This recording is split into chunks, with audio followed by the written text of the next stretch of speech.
My name is Evelyn Marie Carter. I am 28 years old, and I live in Cincinnati, Ohio. I teach middle school English in a building that smells like pencil shavings, wet coats, and the vinyl after a rainstorm. I have a small apartment above a laundromat, a battered acoustic guitar that I rarely play, and a lone succulent on the windowsill that refuses to die even when I forget it for days. Emotionally, I am a work in progress. I've been rebuilding myself for the last 3 years after leaving the only family I had known by blood. I sleep with the window cracked because the night air steadies my pulse. I go to therapy on Tuesdays. I have learned to answer my own phone with my chosen name. Some days I feel like glass that's been glued back together. Sometimes the seams catch the light and sparkle, and other times the cracks remind me how easily everything could shatter again. Before I dive in, if you're into real stories that hit deep, please consider subscribing. Sharing this isn't easy for me, but maybe someone out there needs to hear it. It was supposed to be a small ceremony, the annual Alumni and Community Honors at my old high school. They invited a few former students and local citizens who had come back to help kids see different paths. I had been named Community Advocate for the district for my work with students who'd experienced homelessness and family instability. My parents were expected to be there because public recognition for them was like currency. So was the idea of appearances. The auditorium smelled like old wood, commercial coffee, and the muscle memory of school productions. Folding chairs lined the stage, and strings of fairy lights tried to make the whole thing intimate. My hands were already clammy when I took my seat in the second row, far enough to be avoided by the front clapping crowd, close enough that the microphones could pick up any whisper. My stomach did that familiar flip, part performance anxiety, part old instincts I couldn't quite let go. I had told my parents a week earlier that I would be speaking. My mother, Elaine, had called the night before and said, lovingly and with that practiced steel I knew so well, "We'll be there, Evie. Sit quietly, smile, let your brother take the lead. Clap for Matthew when he comes up. He earned it." She didn't say it harshly. She said it as if reciting instructions for a family picture. Plan. Clap for your brother, not her, my father had actually said on the phone. His voice low, assuming I would understand the insinuation. The "not her" hung heavy and clinical in my ear, a surgical removal of my personhood. He used the wrong pronouns and the wrong name. He had never stopped, even after 3 years. My chest tightened.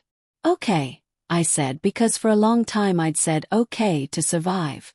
But I also told him, "I'm going to say a few words. I have to." The silence on the other end said enough. At the ceremony, I watched my parents sit together near the middle. They had dressed in that muted suburban way that made them look like they belonged on a brochure for respectable sufficiency. My father in a navy blazer, my mother in a soft blouse, 2 gold wedding bands catching the light like tiny suns. Between them sat Matthew, my brother, taller now, with my father's jawline softened by the soft resignation that came from being raised to fit into a particular shape. Matthew and I had barely spoken in the last 2 years. He had stayed at home when I left. He had stayed quiet while the house filled with a winter of things unsaid. When my name was announced, a polite cluster of applause rose, the sort that says, "We respect the process of recognition without getting too close." I felt my heartbeat in my throat, the way you feel it when you are about to jump into cold water. I stood and walked to the stage.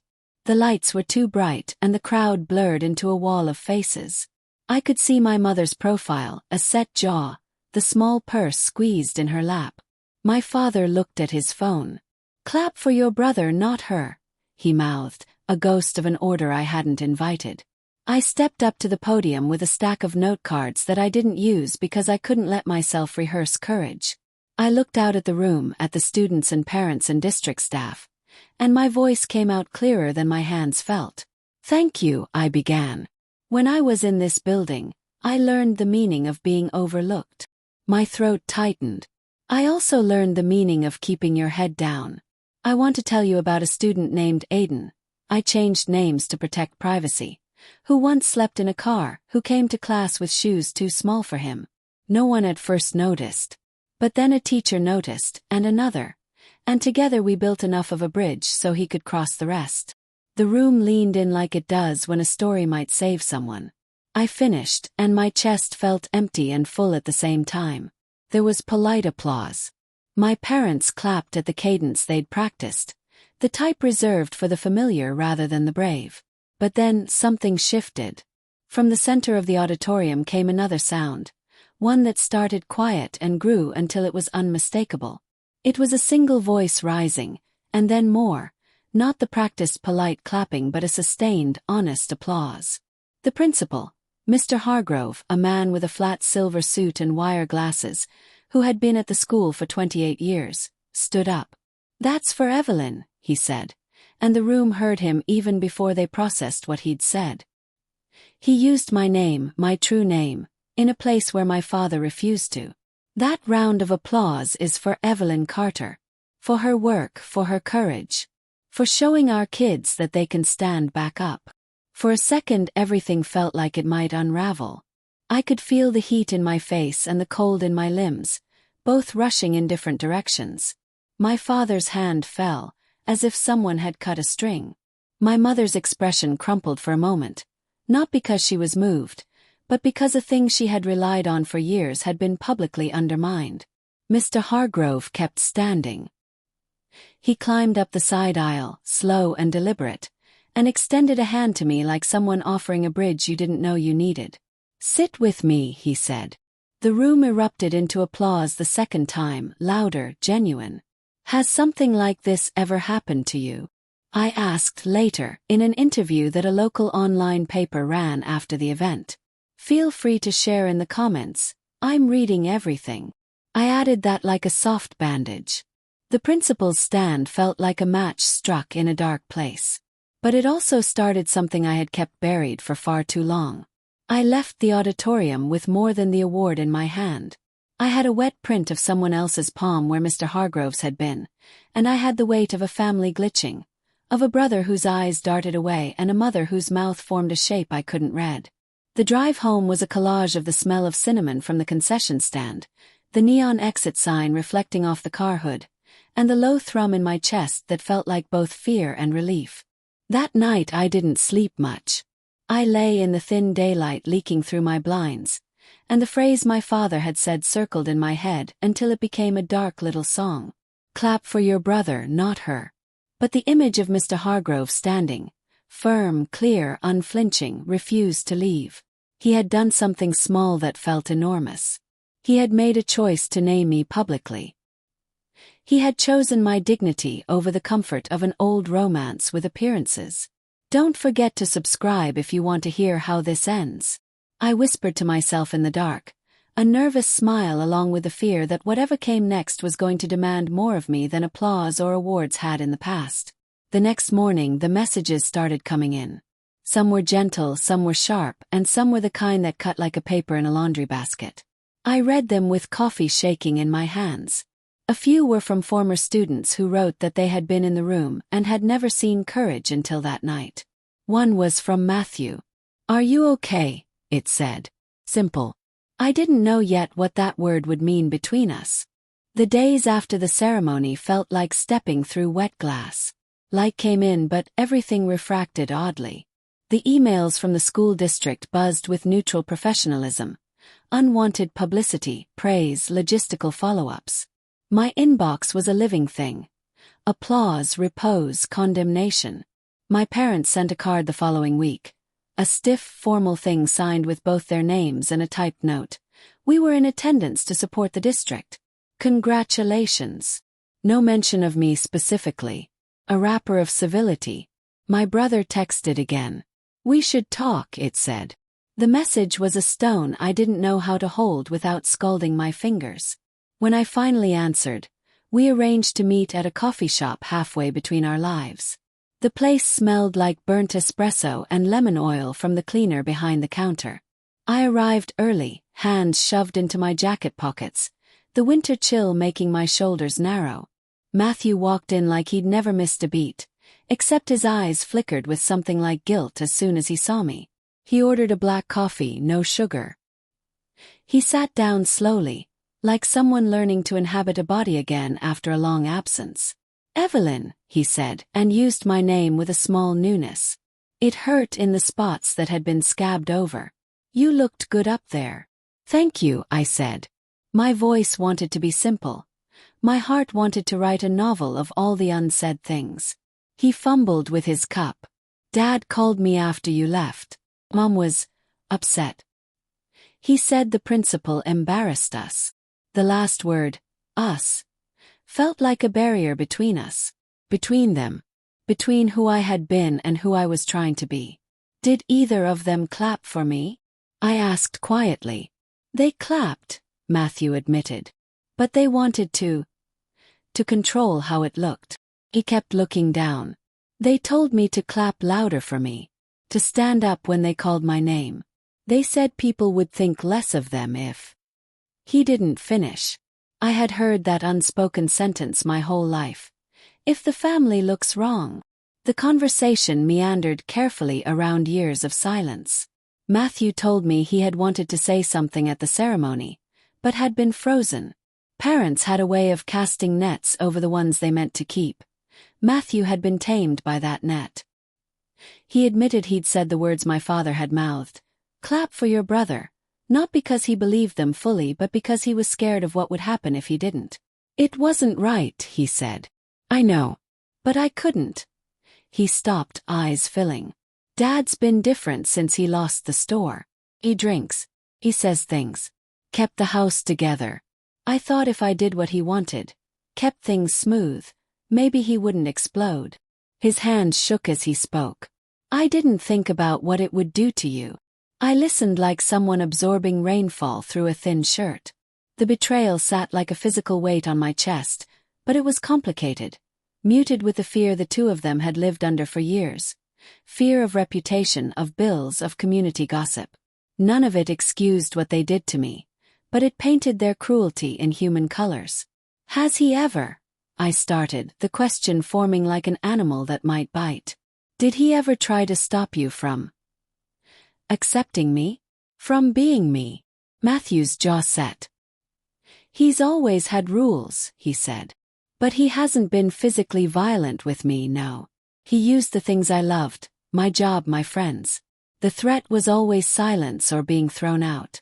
I would have lost everything. I didn't know when to choose myself. We sat there until our coffee grew lukewarm and the baristas started rearranging chairs in the window. In the space between us, the old house and the old patterns hovered like fog. I wanted to shake him and tell him that none of that would matter if he'd simply had my back. But I also understood how crooked the stakes had been, the silent tyranny of fear that makes people choose against their own children. That understanding did not make my wounds less raw. If anything, it complicated the seams of hurt into something denser. After Matthew and I left the coffee shop, I drove past the house where we'd grown up.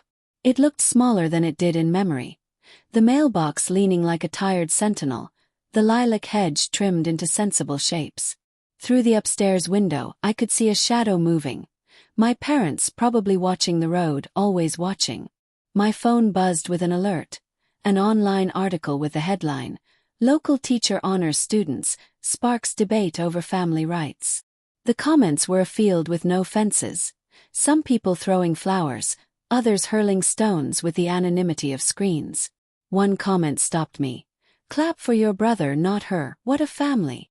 I scrolled through replies until I found one from a woman who had been at the ceremony. The principal stood up, she wrote. He called her by her name.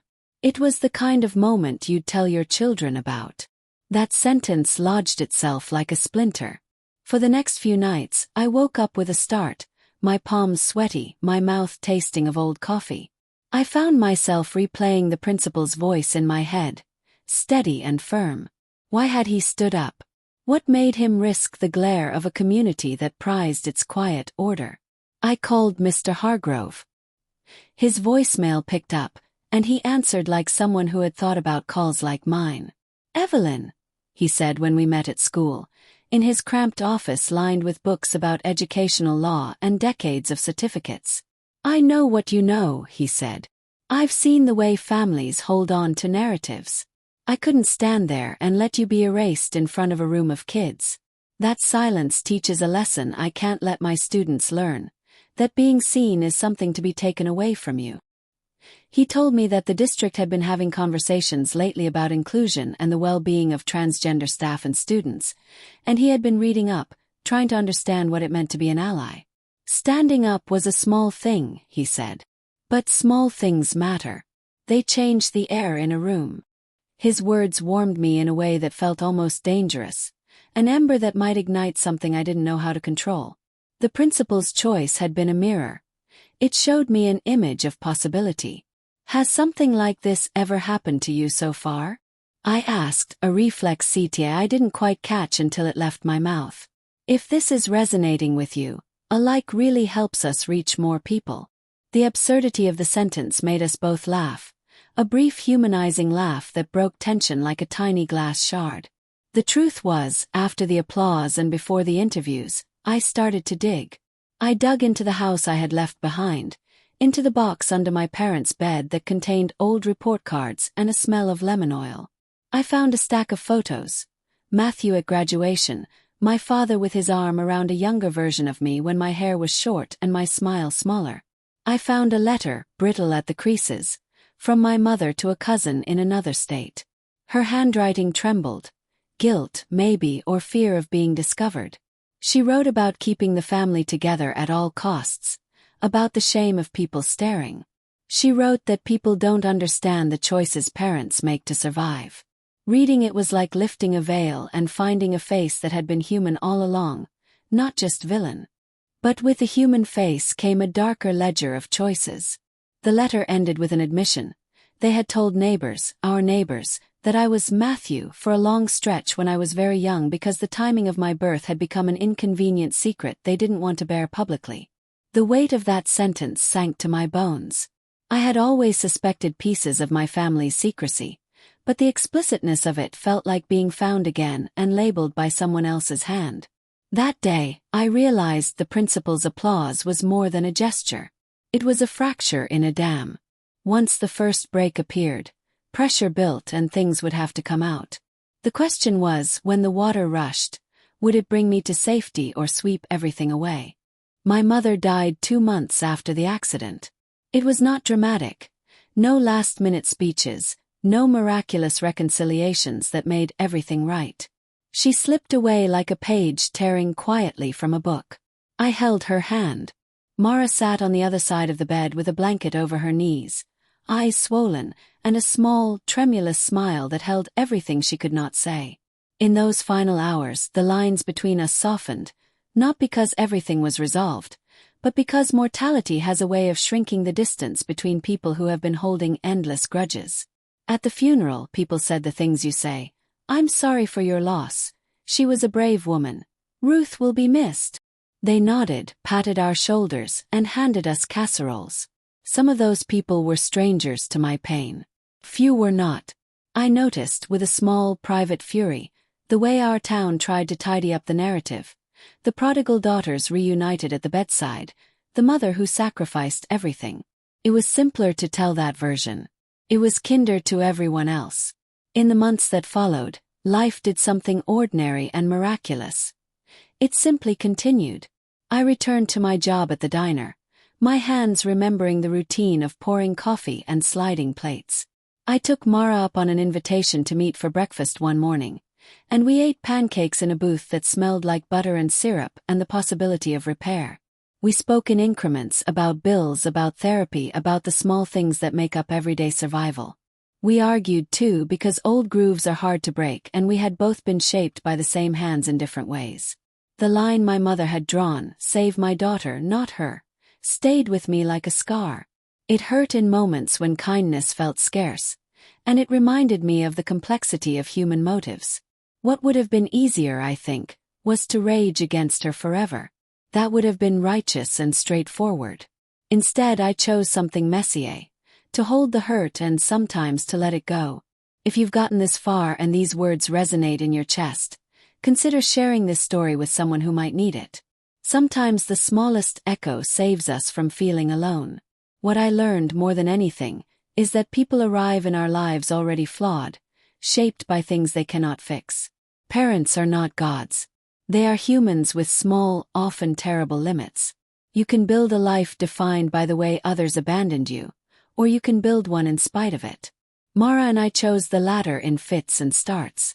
We are still learning how to speak without sharpening each other's edges. We are still learning how to be sisters without assuming the roles that damaged us. The lesson I keep returning to is this: decisions made in panic or fear are not absolutes. They are moments. Naming them does not undo the harm, but it does give it a shape you can live with. I stopped wanting an apology that would fix everything. Instead, I wanted truth, and with truth came a strange form of peace. When I tell this story now, I have learned to breathe into the places it hurts. I have learned to separate my worth from the decisions of people who were too afraid to become better versions of themselves. I have found a life that does not hinge on the approval of the woman who once told a doctor, in a room buzzing with fluorescent light, to save my sister and not me. In the hospital room she chose. She did what she believed would keep some part of her life intact. She was human. She was cruel. She was afraid. I do not endorse the way she treated me. I have not forgotten. But I have chosen to carry my scars with a gentleness that refuses to let them become my identity. If this story touched something in you, an old wound or a new recognition, please leave a comment. Tell me your own truth if you're brave. We are all living in the aftermath of choices we did not make, learning slowly how to survive them with our hearts intact. The box of old things was not the only place I found traces of a past retold and rewritten. My phone filled with messages, some soft, some sharp. A neighbor from down the street reached out to say she had always known something was off at our house, that she had once heard my mother weeping in the pantry at 2 a.m. A childhood friend wrote that my father had been difficult, but didn't justify cruelty. A former teacher sent a message that she had always admired my voice in class and had been proud to see me recognized.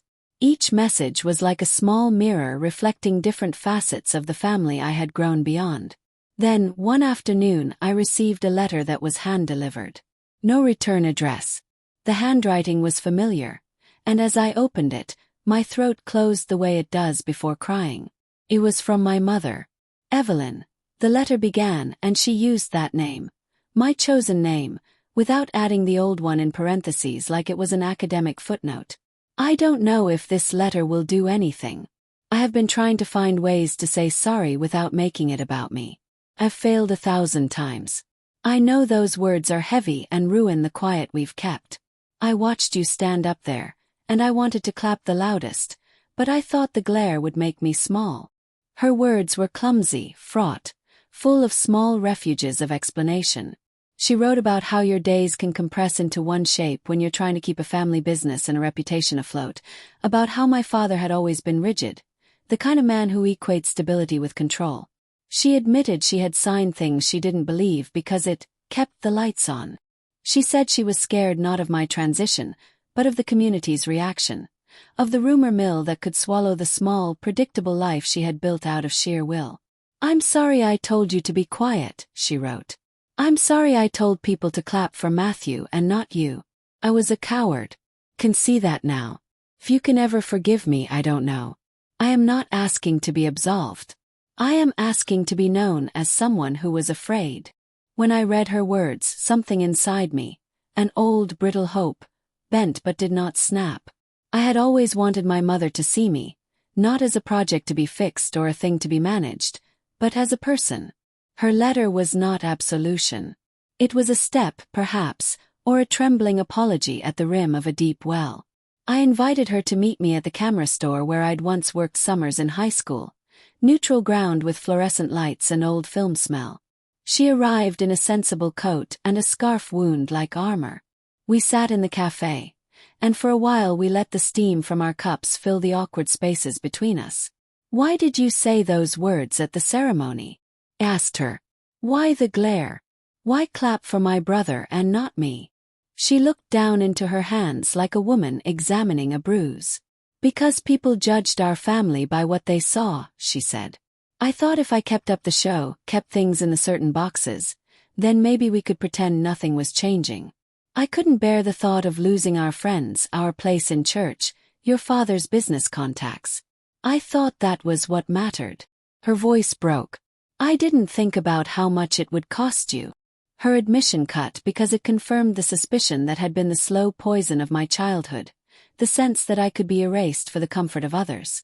But there was also an edge of exhaustion in her confession. She wasn't unfeeling. She was trapped by the fear that had been passed down through generations like heirlooms that no one wanted to break. Do you know what it felt like, I said slowly, to be told to step aside at your own ceremony? To be a thing to be silenced when the whole room was watching? She flinched. No, she admitted. No, I don't. I was thinking of the family. I'm sorry. I don't know how to fix it. You can't fix years of a life with one apology, I wanted to say. But I didn't. Instead, I told her the truth of what her absence had been. A hollow shaped like itself. I told her about nights I had slept in my car before I could afford an apartment, how I had chosen my job because it paid steady, how I had learned to find other people who would clap for me. I told her that the principal's choice saved me in a way she couldn't understand. It was not just applause, it was recognition given by an adult in authority that said to the room, "This person is real. This person matters." She listened. She cried silently, those small angry tears that never sound like relief nor absolution. There were moments when I wanted to tell her everything. About therapy sessions where I had vomited up a childhood I'd had to hold together, about the nights I had wondered if I should have pushed harder for my family to accept me earlier and in doing so broken us all completely. But the conversation instead became an exchange of small truths. She told me about the time my father had lost his temper in front of the whole neighborhood over a trivial insult, how the next day he'd smile and bring over baked bread to show there was nothing wrong. My mother admitted she had learned to survive by smoothing edges, by choosing the lesser of two terrors. "Do you think you'll ever stand with me?" asked finally. "At some point, will you clap for me for who I am?" She wiped her face with the back of her hand. "My dear," she whispered, "I can try." We left the cafe with no grand promises, no tidy reconciliations. The space between us was still full of old furniture we had not moved out. But the air had changed. Something had been spoken aloud at last, and once air starts moving through a room, it dislodges dust and sometimes reveals what has been hidden. For better or worse, things were moving. That night, the principal called me to tell me that the school board wanted to discuss ways to better support transgender students and staff. He said he'd used his standing to open a conversation. People were writing letters and bringing petitions. He admitted that not everyone was pleased, that some parents had threatened to pull their children from programs, but he also said that he had been astonished by the number of young people who reached out to say they'd never felt seen. One girl wrote that she had been able to bring her head up in class for the first time in months, he said. "That's what this is about. The work is messy. It will be painful. But it matters." As I hung up the phone, my chest ached with a new kind of tired, one that came from emotional labor, from conversations that changed trajectories.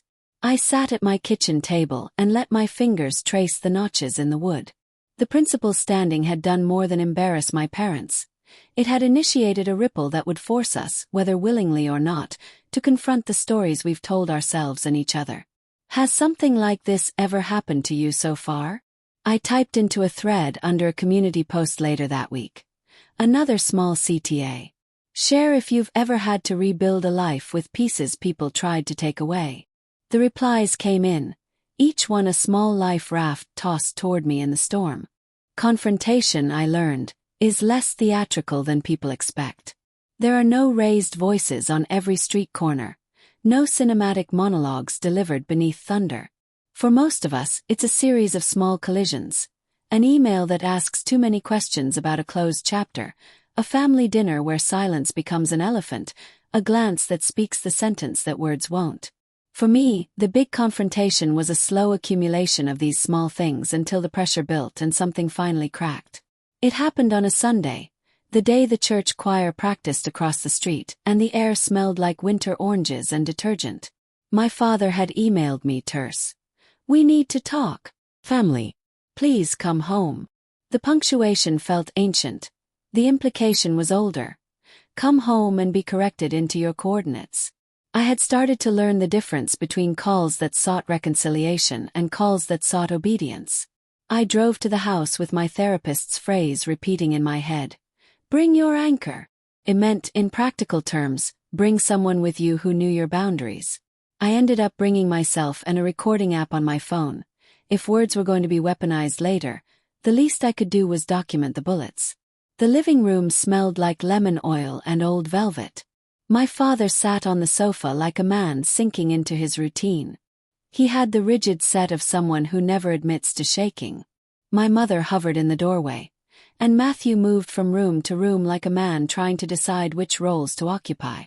After awkward small talk, weather, neighborly concerns, my father finally spoke. Evelyn, he said, and he used the name he had used all my life. My birth name, then corrected himself in the small, clumsy way of someone who thinks change is a fad. This whole thing with the school, it's caused trouble. People are talking. I don't like the way people look at us. You don't like people looking at you. Yes. You don't like being judged for how you raise your children. Or you don't like losing the respect of a town you bought into with a frightened heart. He bristled. We did what was right, he said. We kept our family together. By erasing me, I said. By telling people who I am not. By asking strangers to clap for someone else so my existence could be hidden. My voice hardened into an edge I barely recognized, carved by nights of therapy and rehearsed courage. My mother made a sound that was part plea, part apology. We were afraid, she said again. We are afraid. Your father lost the shop. We couldn't stand more gossip. We thought we were protecting you by keeping things normal. Protecting me. The word felt like a bandage worn as armor. Protecting me by erasing me is cruelty, I said. You taught me to hide parts of myself to avoid other people's discomfort. That's not protection. Matthew stood then. His face had a color I knew. Blood in the water of a conscience. He said, Dad, He stopped. I asked you to clap for me, he admitted, voice small. But I didn't tell you I didn't agree. I thought if I did what you wanted, you wouldn't lose your temper. I kept the house from falling apart, Evie. I thought if I went along, maybe the worst could be avoided. At what cost? I whispered. His hands were both pleading and ashamed. I was a coward, he said. I am so sorry. That admission didn't fix the years of absence, but it shifted something, like a lever in a machine being nudged into motion. My father, forced into a corner, retreated into his habits. He spoke of image and gossip and the small brutalities of community. He said, people talk. He said oddly, you're making things difficult. It was the old refrain, blame the one who sought authenticity. My mother, after a long, quivering pause, reached for my hand. Her fingers were thinner than I remembered. I didn't want to lose my family either, she said. But maybe I lost sight of what family meant. The conversation did not resolve into a neat reconciliation. It produced fractures and small agreements. My father would not apologize. He still clung to the narrative of sacrifice. We did the best we could, as if best were a static virtue and not a compromise. But my mother answered differently. She agreed to go to family therapy. She agreed to read a book I suggested about parenting and gender. Matthew agreed to try, awkwardly and honestly, to educate himself and to attend a support group with me once a month. It was a start. Measured, halting, like learning to walk after falling down. After that day I set boundaries. I limited the types of calls I would take. I would not be spoken to through the prism of silence anymore. If my father insisted on using my dead name, my birth name, I hung up. If my mother wanted to discuss appearances more than apologies, I left the room. It was the hardest thing I had done, to refuse to be minimized by the very people who had once named me. The principal's intervention had created the first crack. The letter from my mother had pried at old hardware. My brother's admission was an honest, messy thing that smelled like guilt and relief. And all the while, students continued to come to me for help, for a hand to hold, for someone to say their name correctly. Those small interactions stitched something new in me, a pattern of meaning that didn't require the approval of those who refused to see me. Every boundary I set felt like both loss and liberation. There were nights of grief for what could have been, family dinners without the thrum of avoidance, a father who could have celebrated my life instead of guarding his image. But I also began to see a different future. Friends who became chosen family, students who taught me more about courage than any ceremony could, and colleagues who applauded not because they were expected to but because they meant it. The weeks that followed were not smooth. My father called once in a fury and then not again. My mother called shyly, with small updates about the house and the garden, each one a tentative step toward regularity. Matthew and I texted often in a new, less strained way. We went on a hike once and talked about songs about nothing and everything. He asked for my forgiveness in fragments, and I gave it in pieces. Forgiveness, I'd learned, is not a scoreboard to be cleared. It's a slow, human work. At the school board meeting a month later, I sat in the back while the board debated policy changes. There were parents with signs and letters and a few who hoped for inclusion. Mr. Hargrove spoke plainly about safety and dignity. The board voted to form an advisory committee. It wasn't a revolution, it was a start. Each small procedural step felt like adding bricks to a wall that could shelter someone else. I thought of the Aidens and the girls who had written to me, and I knew the risks of speaking up were worth the chance someone else would not have to stand alone. Has something like this ever happened to you? I asked in a post I wrote that night, fingers trembling. Have you had to set boundaries with people you love to protect who you are? The replies poured in. Stories of parents, siblings, communities. The chorus of voices made me feel less alone and more connected in a way that did not require my father's approval. Time has a way of softening some edges and sharpening others. Years are not a linear bomb. They are a knotted skein of progress and relapse, of small victories and recurrent mourning. Since the ceremony and the principal's public stand, much has changed and much remains unsettled.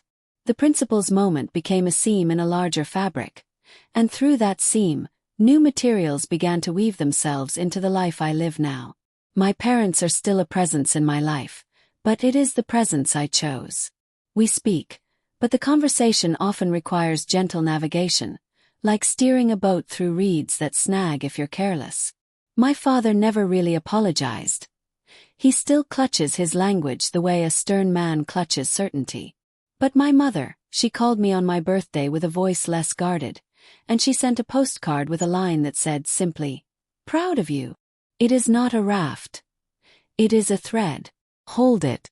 Matthew and I have reconnected in ways I couldn't have predicted. He came to a talk I gave at the school 2 semesters later. He sat in the front row and clapped with an honesty that had been absent for years. We drive to the lake sometimes and sit without having to fill the spaces with small lies. He told me once quietly, "I'm trying to be better. I'm trying to be the brother you deserve." His words are still being tested by time and action. But this is what reconciliation looks like. A practice. The school changed slowly and imperfectly. The advisory committee recommended training for staff, clearer policies for supporting transgender students, and procedures for addressing misgendering. There were parents who opposed these changes loudly, but there were students who came forward with their own stories. Stories of being seen and allowed to live. The principal retired a year later, leaving behind a notebook of notes about equity and a small plaque in the hallway that read simply, "Stand." What I learned in the middle of all these things, the applause and the letters and the strained family dinners, is how fragile dignity can be when it's wrapped in the expectations of others. I learned that the act of naming someone in a public space can be radical. It can save a person who has been erased by quiet, systematic choices adults make when they place reputation above a soul. I learned that people who love each other do not always protect each other. Sometimes they protect themselves by sacrificing those they claim to love. And I learned that protection offered through erasure is not protection at all. The trauma of those years left marks that no triumph erased. I still wake sometimes with choking anxiety, remnants of a lifetime taught to hide. I still move through spaces looking to see whether someone will honor my name. Sometimes I still want to call my father and ask if he is proud of me, not seeking permission but seeking recognition that pain had once existed between us and that we had not let it define the last pages of our story. For anyone listening or reading this who has been told to step aside so someone else can take the applause, whether because of gender, sexuality, trauma, or simply the need of someone else to look normal, you deserve to be named. You deserve to be seen. The principal's courage that night was not simply about a single adult standing up. It was about a choice to teach kids a different lesson, that dignity is not negotiable. If this resonates with you so far, a like really helps us reach more people. And if you've ever had to choose between yourself and the comfort of others, feel free to share in the comments. I'm reading everything. Has it been easy? No. Have I healed? Only partially. Am I better for having stood up anyway? Yes. The final lesson I carry is not a tidy moral. It is practical and blunt. Boundaries are survival tools. Truth spoken softly but persistently will find company. People can change, but change requires them to do work, not just feel bad. When someone stands up for you in a room full of people, it might start a movement or it might be a small life raft. Either way, it matters. I still have that award in a drawer. I look at it sometimes and think about how strange and beautiful it is that an ordinary auditorium and a man in a flat silver suit could change the shape of my life. There are no coronations here. Only the steady, sometimes painful work of reclaiming a self that was once told to be quiet. If you want to hear more about what happened after the policies changed, or how Matthew and I keep repairing our relationship, subscribe. I'm not done telling this story. And maybe if you stay, you'll tell me a part of yours too.